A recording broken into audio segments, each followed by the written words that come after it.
Protocol to escort His Excellency.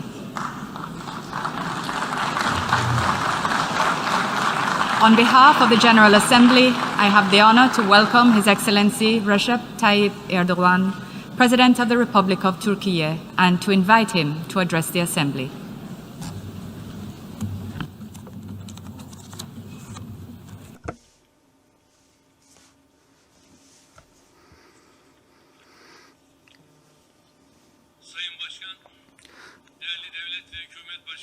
Mr. Chairman, distinguished heads of states and governments, distinguished Secretary General, distinguished delegates, I would like to wholeheartedly salute you all on behalf of myself and on behalf of my nation.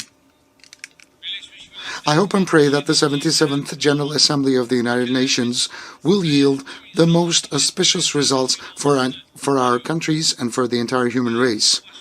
I also would like to congratulate Mr. Kasaba Korossi for having assumed the chairmanship of the General Assembly. And the theme of the General Assembly, which is turning point for transformative solutions to intertwined challenges, appears to be very accurate. This is the time when we are holding this meeting at the exact time when we're trying to sort out many challenges on a global scale. One of the biggest lessons we had learned out of the pandemic was to establish international solidarity in the resolution of global threats. As Turkey, during the pandemic, without any discrimination, we have managed to provide humanitarian aid to more than 161 countries and 12 international organizations. And we have provided Turcovac, which is our national and local vaccine, to the service of the entire human race. And last year we had ratified the Paris Agreement in order to showcase how resolved we are to fight climate change. In the year 2053, we are aiming to become a zero-emission country. And we had held the 16th Conference of Parties in Istanbul for the UN Convention for the Protection of Biodiversity, and we have shown how much we were willing to become pioneers in fighting against climate change. Because of the problems created by the pandemic in the supply chain, the global economy was impacted heavily. And with the addition of Russian-Ukrainian crisis, we are experiencing a new wave of shock. The prices for energy, the food, and raw material is increasing, thus creating an enormous pressure of inflation, and it is having a significant ramification upon the global economies and social welfare. These developments have proven once again as to how important energy supply security is. And as Turkey, ever since the beginning, we have been focusing on energy not as an issue of competition, but an area for cooperation. Right next to our need, we have revived many projects which would support energy security not only in our region, but also on a global scale. And with the recent developments, our stance had been confirmed. The process that we're going through has also risked food supply security. This is the 21st century, and we have reached the highest extents of financial and technological opportunities. However, in this day and age, still 1/5 of the world is crippled in the hands of poverty and hunger. With the recent developments, the world was aiming to reach zero poverty and hunger in the year 2023 as a part of the Sustainable Development Goals, but it seems like we are getting away from our prospective achievements. This is the day and age where we need to shed a light on our path, and that can only be possible through international cooperation and solidarity, and we need to assume a just and fair approach towards one another. Against the challenges that identify our common fate, we need to move together. As Turkey, we are willing to showcase this will, as we have done during the pandemic and during the crisis of climate change. Also, we have proven our stance while we were fighting against the crisis created as a result of the Russian-Ukrainian conflict. The Ukrainian conflict is exceeding the 7th month threshold, and we think that the war will never have a triumph, and a fair peace process will not have a loser. This is important because we are always underlining the significance of diplomacy in the settlement of the disputes through dialogue once and for all. That's why we got together the parties in Antalya Diplomacy Forum and then in Istanbul to become facilitators in a reconciliation process.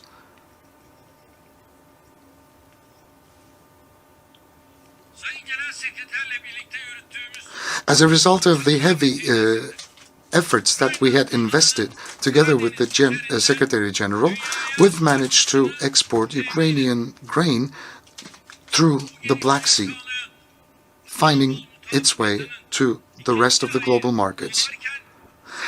Istanbul Convention that allowed this export is still very much vital, and the exports are gaining momentum as time goes by. This is a critical agreement that was undertaken jointly with the United Nations, and this is one of the greatest accomplishments of the United Nations in the recent decades. And I think the international community revived its confidence in the United Nations as a result of Istanbul Convention, because Istanbul Convention proves once again that negotiations can yield results, especially in issues which are vital to all the parties involved.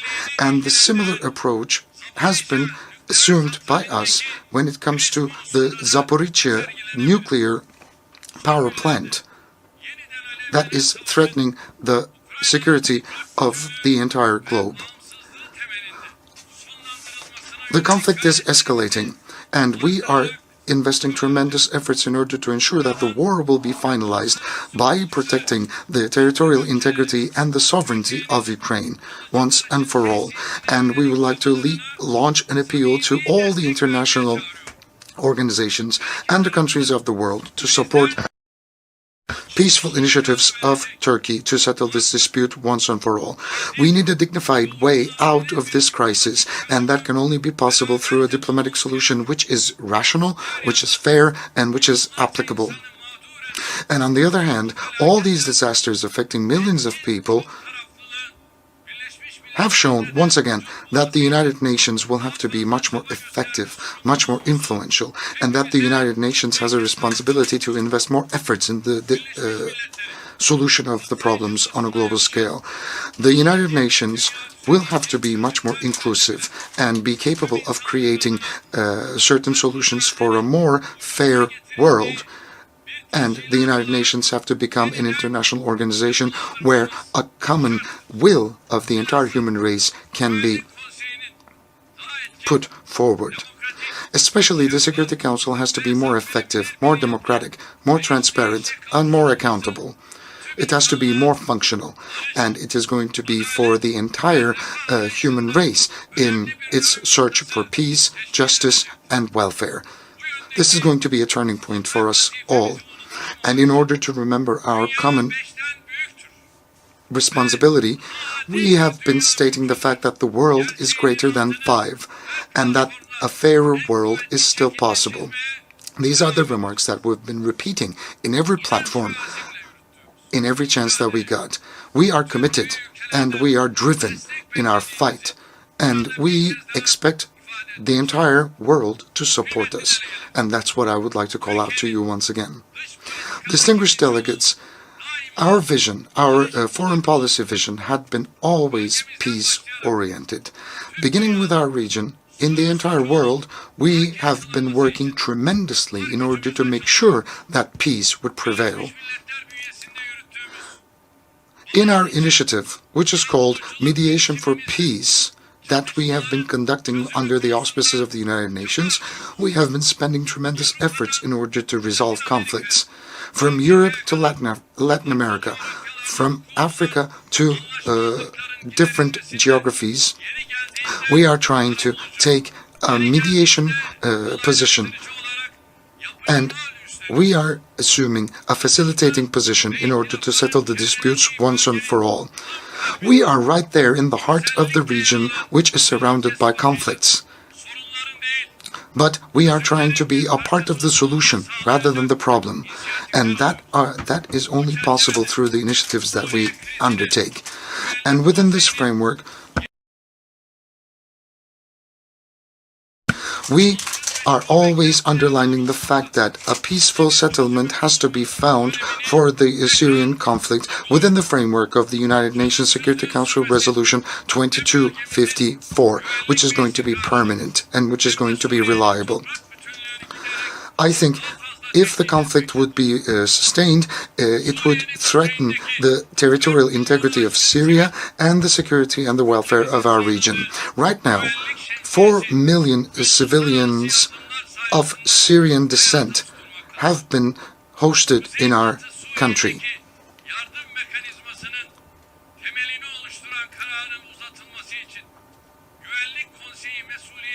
I think the Security Council will have to assume a responsibility in order to extend the decision which is supporting the help mechanism which was established in the northern west of Syria. We are fighting against terrorist organizations such as PKK and its offsprings, which are imposing a great and a clear threat upon our Turkey and our security forces.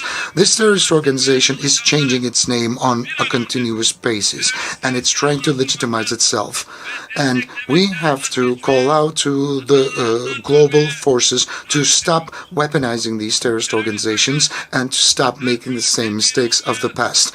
We are powerful enough to take all the measures against terrorism, and that is an information that I need to remind you of once again. And we will never shy away from fighting against terrorism, and we will always be very resolved in taking necessary measures in order to combat terrorism.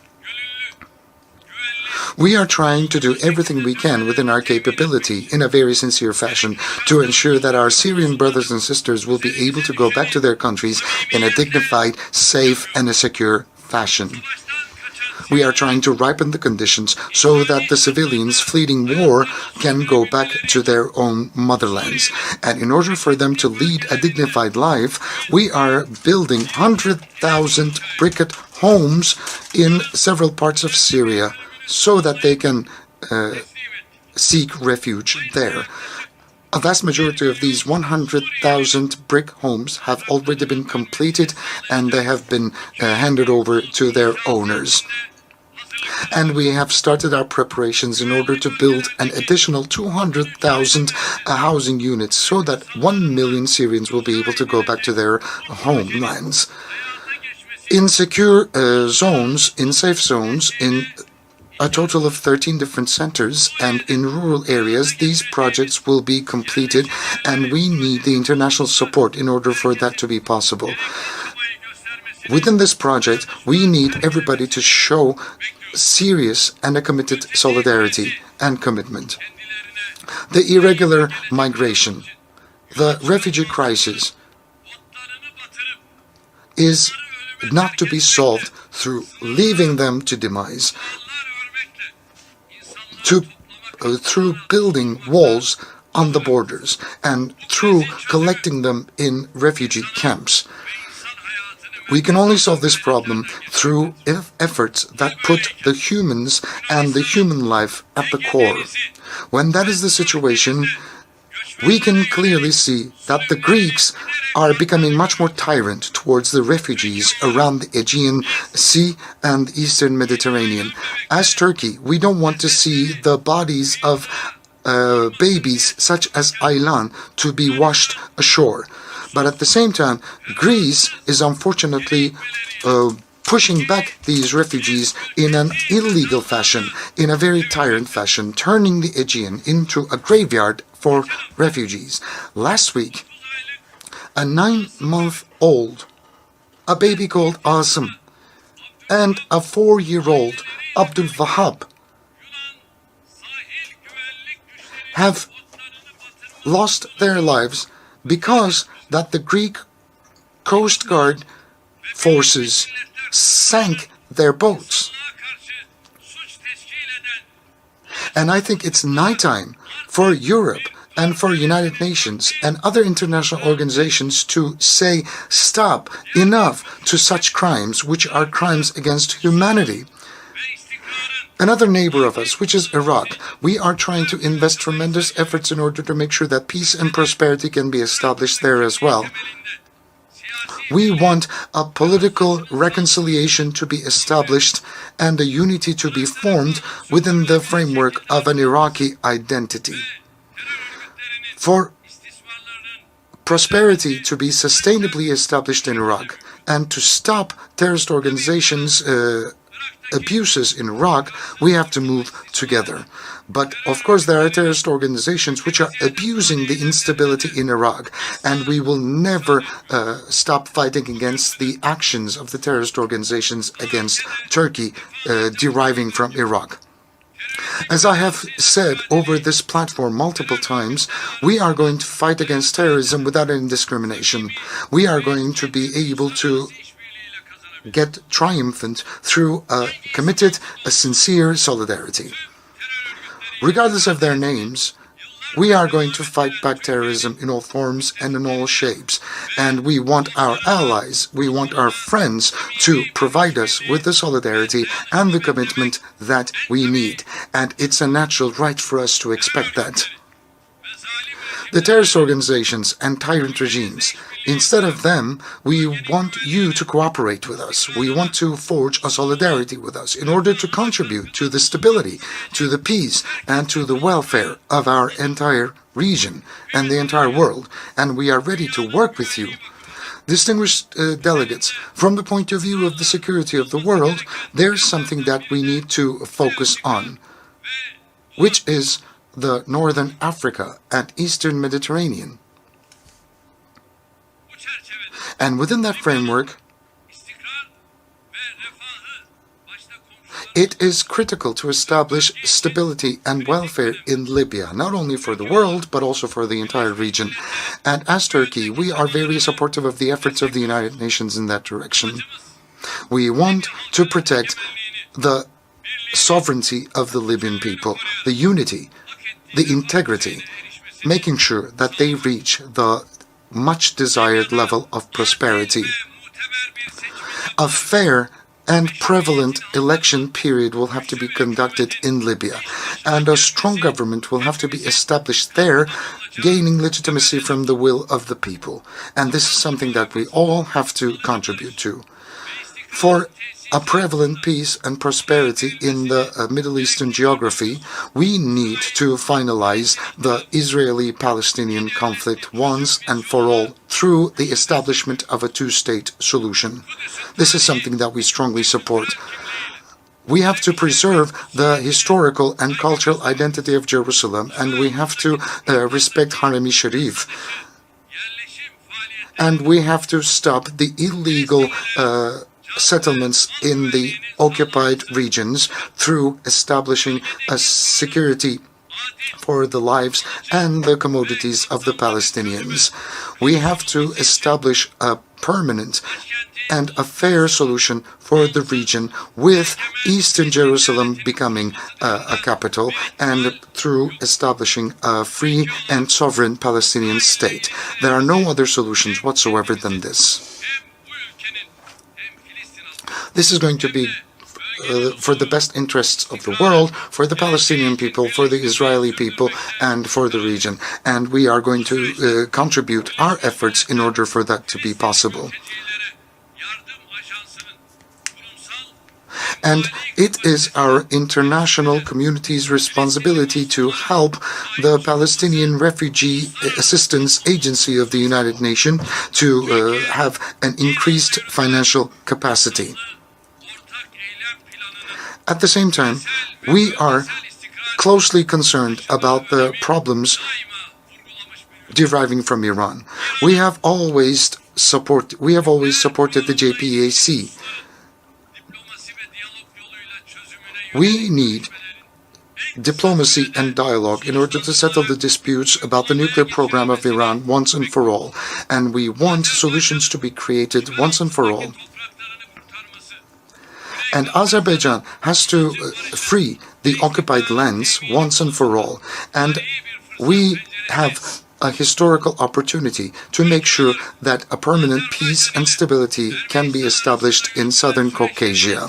As Turkey, we have been very supportive of the process going on between Azerbaijan and Armenian, and we have taken significant steps forward in order to make the utmost use of this opportunity that avails itself. Recent conflicts had shed an obscure shadow upon these positive developments, but we believe still that a permanent peace can be established between these two countries. We will always be by the side of our Azerbaijani brothers and sisters so that they can build their homes, build their future in a legitimate and a justified fashion. The transportation connections in our region is a concern of us as well, and if we were to open those connections once again, it will contribute tremendously to the welfare of the entire region. At the same time, almost for the last 50 years, Afghanistan has been fighting against conflict, terrorism, and poverty, and still Afghanistan is going through a significant and a challenging time. The intermediary government will have to take necessary steps forward in order to ensure fundamental rights and liberties for the human beings. And we believe that there might be certain promising developments there. And we will keep on supporting our Afghani brothers and sisters during this process. India and Pakistan, after having established their sovereignty and independence 75 years ago, they still haven't established peace and solidarity between one another. And this is much unfortunate. We hope and pray that a fair and a permanent peace and prosperity will be established in Kashmir. And we would like to extend our condolences sincerely to the people of Pakistan because of the disaster floods that they had experienced quite recently. And after the flood, we had launched humanitarian aid campaigns, which are still sustained. And we would like to call out to the international community to help the people of Pakistan as they are going through this most unfortunate and painful time. The Rohingya Muslims will have to go back to their motherlands in a safe, secure, and a voluntary and a dignified fashion, and we are supporting that in every extent possible. And we are very sensitive towards the protection of the fundamental rights and the liberties of the Muslim Uyghur Turks in such a way that will never threaten the territorial integrity and sovereignty of China. In the Balkans, we are investing tremendous efforts in order for peace and prosperity to be strengthened and for the disputes to be settled once and for all through dialogue in multiple platforms. And at the beginning of September, we had launched an official visit including to Bosnia-Herzegovina, Serbia, and Croatia. Once after the elections have been positively finalized in Bosnia-Herzegovina, I think it is going to contribute tremendously to the dialogue process between Belgrade and Pristina, and it will contribute tremendously to the stability of the region. As Turkey, in the Aegean Sea and in the Eastern Mediterranean, we want all the problems to be settled once and for all within the framework of good neighborly relations and in compliance with the international law. I think those countries who are going after adventures in our region are making themselves feel funny, which are no equivalent to us at all. In the Eastern Mediterranean, peace and stability depends on respecting the rights of all the parties involved. We expect Greece to leave escalation and provocation policies to one side and respond to our calls for cooperation and solidarity. We believe that the Eastern Mediterranean Conference that we had recommended previously will serve this very purpose. Our interlocutors, unfortunately, had never taken a positive step forward in order to respond to this call, and it clearly states who supports provocation and conflict, and who supports peace and stability. We will always defend our rights in the Aegean and Eastern Mediterranean at the farthest extent, and we will never yield to the escalation strategies led by other countries. Even in the Cyprus issue, we want to reach a settlement once and for all in a fair, permanent, and a just and a sustainable way. And we have always been working together with the Turkish Republic of Northern Cyprus in order for that to be possible. On this island, there are two states and there are two different nations, and this should be accepted by all. It is the key for a solution of the problems in the island of Cyprus to accept that the Turkish Cypriots have equal and sovereign rights, and that their international statuses to be accepted. We would like to ask the international community to stop imposing sanctions upon the Turkish Cypriots and to eliminate all forms of embargo and stop this tyranny once and for all. Greece is a member of the European Union, and they are pushing back the refugees in the Aegean Sea in a very inhumane fashion. And they are also imposing certain policies upon the Turkish minorities which are of Muslim descent, neglecting all their legal responsibilities. So what we want to see is to see Greece finalizing these efforts and ask the European Union to be more considerate instead of turning a blind eye towards these violations. Distinguished guests, ladies and gentlemen, every challenge that we experience on a global and a regional fashion, we see that solidarity between Turkey and the EU is very much significant. Turkey is celebrating the 70th anniversary of joining NATO. We are a very strong ally of NATO. We have diplomatic initiatives and we have military capabilities that are contributing to the security of the Europe and the Atlantic.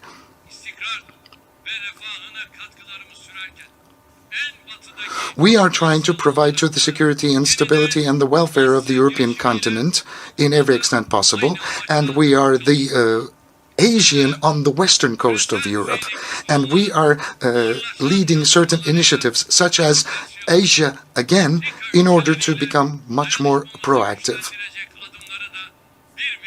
We are trying to establish closer contacts and solidarity with the African countries as a result of the recent global initiatives that we have taken up.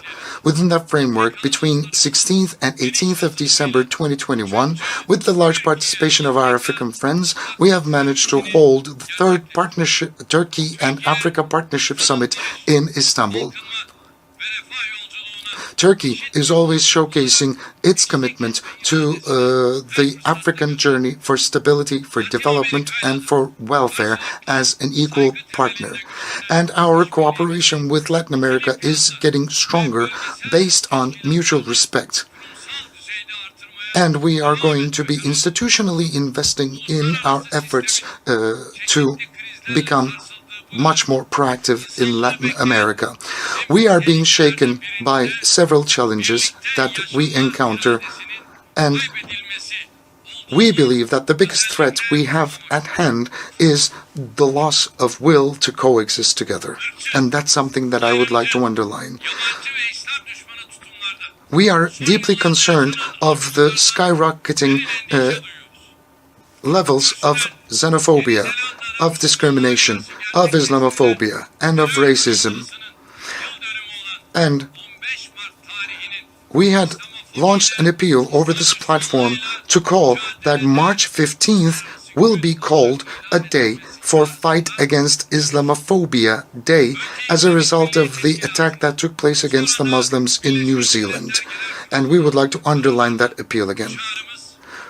First, within the OIC and within the General Assembly of the United Nations, we have taken certain decisions in order for that day to be declared as a fight against Islamophobia Day.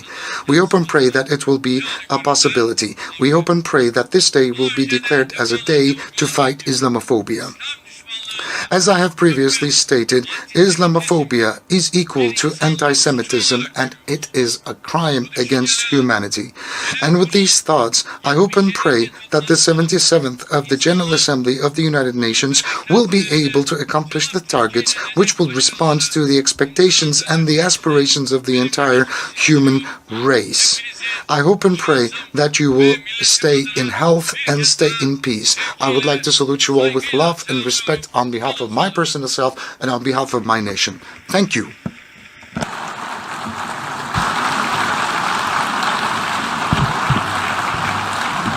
On behalf of the Assembly, I wish to thank the President of the Republic of Turkey for this statement